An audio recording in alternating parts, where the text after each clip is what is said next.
Man City take on Chelsea this weekend. On one end, we've got a team that is definitely at the end of its cycle. On the other end, we've got a team that might be potentially starting their cycle. Let's start with Man City. They've just gone to the back of a defeat to PSG. On the weekend, people were saying City are back when they beat Ipswich. I know you weren't. Where are you now with this City team? I think we discussed it a few weeks ago. Well, actually, a couple of months ago when we said that there's obviously a confidence issue around the players folding against Brentford 2-0 up, looking comfortable. And as soon as they score that first goal, every single person watching that game knows that Brentford go on to score more. Probably should have won the game 3-2. Same with PSG yesterday. I thought the first half City were a lot better. I thought they controlled the game quite well, apart from the offside goal. PSG didn't really have much of a sniff. Then you go 2-0 up. And as soon as they score one, it's like the players completely lose all ability, all composure. I think it's clearly the team at an end of a cycle. And I think the signings that City have made this January show to me that Pep Guardiola is basically doing away with the style of football and the team that won him the treble, won him the 100 points. And he's going for a completely new style of football, which is more direct. That's why they've bought Marmoush. That's why they've bought two quick, strong, very young centre-backs. I think it's very clear now that Pep Guardiola is going to stop a possession-based style of football and move towards a more direct play. But none of these players at the moment are really... I mean, I look at the team, I think, who would you want to stay? You'd probably have Ruben Diaz staying. I think the midfield, all of them have to go. I think I love the players. Of course I do. They give me the best moments of my life.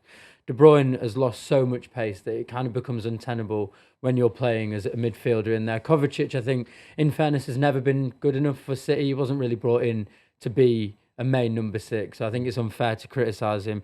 Rico Lewis, the same. Ilkay Gundogan, also too old. So I think it's obviously the end of an era. If City can bring in a midfielder this January transfer window, then maybe they can push on for the top 4. But I think this team at the moment, as it is, even with the new signings, probably won't make top 4. It's interesting because the last time we sat here, we predicted Chelsea for top 4. All of us said they're not in a title race. I think ever since then, it's been confirmed they're not in a title race.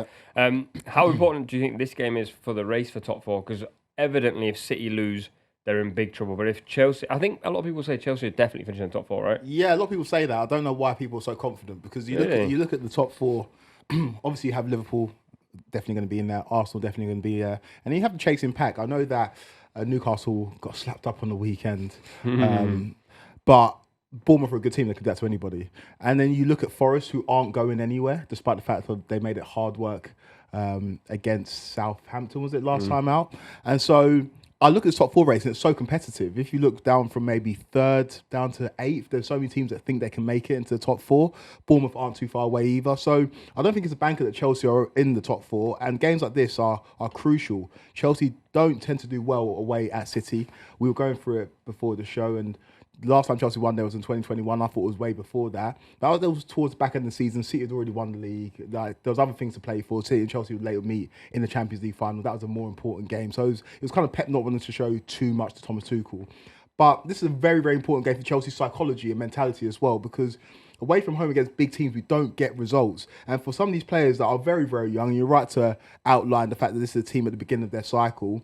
It'll be such a psychological hurdle to get a win against the champions. They are still the champions, Man City, despite the poor form. And go and get a result at the Etihad. There's narratives galore as well. Think about Cole Palmer returning to City. I know that he scored against them last season, but this is Cole Palmer fully fledged. This is Cole Palmer, a superstar that everybody game plans for. So he'll want to have a big game. And for Chelsea, the young bucks that are trying to make a name for themselves, if they can go and get 3 points against City, then I think it'll put us in great position in terms of finishing in the top 4. What I think is really interesting, when you were just talking about the lineups, then I looked at my the sheet in front of me and I thought, currently, on current form, or this season's form, how many Man City players actually get into that Chelsea starting 11? Oh, so many of them.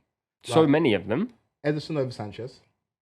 I know Ederson's not been... Debatable, I think that's debatable. You've not watched Robert Sanchez enough. I've watched plenty of both of them, to be fair. This season, Robert Sanchez has been at fault for so many Chelsea goals. Even the game against Wolves are terrible, right? Yeah. The gave away the goal. He's just not a very good goalkeeper. So I'd have Ederson over Robert Sanchez. I'd have any City centre-back combination when fit over our centre-back combination. On this season's form? This season's form, I would have Ruben Diaz and Akanji over Chalobah and Adebayo tossing. And then it gets a bit sticky. I know on our sheet here it's got Dewsbury Hall because he started the game against Wolves, but if Enzo's fit, he's there next to Caicedo, or it's Romeo Lavia, a man that City know very well. I'd probably pick our midfield over City's midfield. I think that's the weakest part of their team. Obviously, Haaland gets in over Nicholas Jackson. And then our wingers and our number 10 getting over them. So yeah, it's more Chelsea It's more Chelsea than City, which is crazy. But that's on current form. This is still Man City, right? This is still...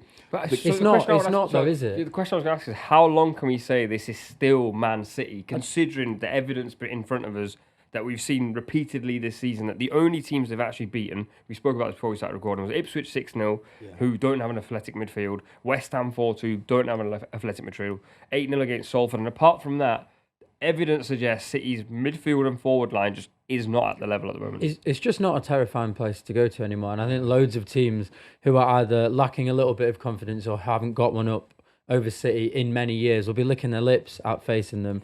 I think you look at all the players and you look at the name and you look at Pep Guardiola, and everyone's still in the back of their mind is thinking, oh, but it's still City, they're still the champions.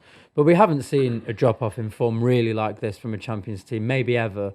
And the PSG game yesterday, at time of recording, basically epitomised everything that was wrong with City. There are no legs in midfield whatsoever. There's absolutely no legs. And as you mentioned before we came on air, any team who has a quick midfield will just tear City to pieces. The defence, because there are no legs in midfield and there's no protection, the defence are overexposed. Pretty much every single attack that the opposition have, the defence are way overexposed.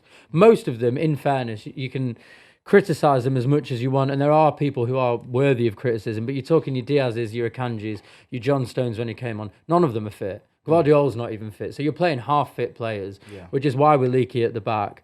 And then I think you're looking at your creative players. Phil Foden's not on form. Jack Grealish is not on form, and he's had his injury problems. And then really all you're looking at is Kevin De Bruyne, 34-year-old Kevin De Bruyne, who's just come back from surgery to unlock, to kind of unlock defences. It's just not going to happen. I think there's no... The idea of Manchester City and the idea that people want to say is not the reality of this team currently. Yeah, I still think there's an ability to reach down for greatness, and greatness never leaves you. And I take my mind back to when Chelsea were defending their title. So we were on title in 14-15. 15-16, remember, that was a disastrous season, right? That was a season where Chelsea ended up finishing 10th, and nobody showed up, and fans turned against the team, and it was very, very dark days. But towards the back end of the season, I saw some Chelsea players who'd been off form the whole season. Think about the Battle of the Bridge, right? When the players just had to have it. Like, we can't let Spurs win the league. They found greatness, and I do think there's still that within the City side. Erling Haaland's having a terrible season. He still scored more goals than Alexander Isak. That's how good some of these players are. Kevin De Bruyne were having the talk pre-show, and Matt, the producer, said that he's the greatest Premier League player of all time. Again, greatness is still there, and you might not be able to produce it week in, week out, but on any given occasion, if things do start to tick, like they did, or do start to click, like they did against Ipswich, then you'll see City at their best. And Phil Foden is now starting to score goals, and so I still think there's things to fear when facing City. I don't think it's a given that Chelsea are going to go to Etihad and get 3 points. I think the problem is the things that you're expecting City to come up with are moments. I cannot see Manchester City in this current form going into this game and dominating it. I can, of course, see Erling Haaland scoring a couple of goals or Phil Foden with a bit of brilliance. The same with Kevin De Bruyne. But if Chelsea are organised and they're on it, they will be able to outplay City because City just do not have the midfield to quell any of those kind of attacks. Do you know my biggest takeaway from the game against PSG? The capitulation in the second half. It wasn't even the goals that PSG scored, because that can happen. It was the amount of possession they had. They had like 64% possession. When do you ever see that happen to Man City in terms of they just can't get a hold of the ball? And that does come down to midfield. But also, I look at City's fullbacks and I thought to myself, when's the last time City signed a fullback? Yeah. Like, I get the idea of buying these centre-backs and playing them out wide or playing a midfielder out there, but the last proper fullback I can remember at City was Cancelo, and he also inverted. I think City are missing that threat in terms of, if your wingers can have that option on the outside of somebody overlapping or underlapping, it creates a whole different dynamic for opposition to think about. And for City, of course, they're going to improve the midfield, they're going to improve the attacking line, but go and buy some fullbacks. I think fullbacks will change the face of this football club, because Kyle Walker's gone. Vardiol, we remember him at the World Cup being that domineering centre-back, and now he's one of your best attacking players, playing as an attacking left-back. I think if City improve that area, then you've got the bones of still a decent team out there, and I'm not entering this weekend thinking Chelsea are going to roll you over, because you've still got that greatness within you. All right, let's get predictions. Kim, I'll start with you. I think it'll be interesting to see if Omar Marmoush makes his debut, because that is the type of player who we are absolutely crying out for. Throws him in. I think there's no reason why he shouldn't. I think we've been a little bit critical as well of Pep, and rightly so, for him not just throwing in young players at this particular period, especially when form's been so bad. And I think it'd be a bit disappointing not to see one or two of the new signings feature at least at some point in this game. I feel like it's a really weird game because obviously I've been saying how bad City are at the moment and how much we are struggling, which is true. But this seems like one of those type of games where City could just go and win 4-0 and no one would really bat an eyelid. And then I'm sure next week we'll concede 3 or something. Yeah. But I do weirdly feel confident about this game for no reason other than vibes. I'm gonna go, well, I mean, we certainly will concede because we always concede. I think 3-2 City. Ooh.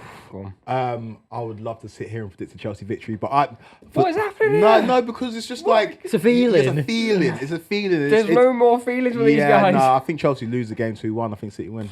I can't see a world where City win this game. There's just no that midfield will not outrun the opposition midfield. And you know me, I love narrative and feeling. For me, I don't feel anything towards this team now. I think anyone can go there, and if you've got midfielders that can run, you win the game. I think Chelsea win this game 3-1.